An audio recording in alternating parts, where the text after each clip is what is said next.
Hey golfers, PGA professional Tyson Myers here from Port Arlington Golf Club.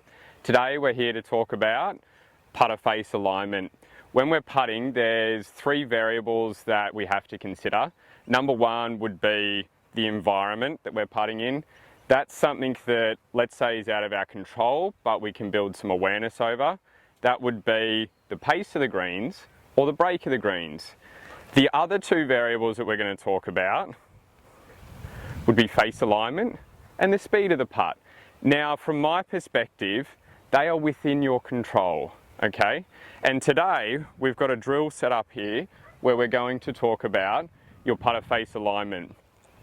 This is twofold because you need to control how the putter head returns to the ball, but your perception also comes into play. How often do you stand over putts and second guess yourself whether you're aiming down the true start line? I know as a golfer myself that there is times out in the golf course that I second guess whether I'm aiming left or right. Now a drill like this takes some of that second guessing out of the equation. So what we've got on the ground is we have a back to basics putting mirror where we're going to work on our putter face alignment at setup. We'll also work a little bit on our path and stroke, but what I like about this training drill is we also have a gate set up in front of us. Now that gate is going to deny entry if our putter face is opened or closed at the point of impact. So the putt that we have here is a relatively straight putt, has a slight bit of right to left in it. We are going to take our setup.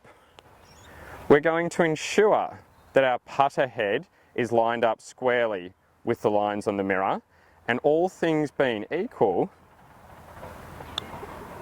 that ball will take off, it will go down our intended target line, and it will work its way through the gate.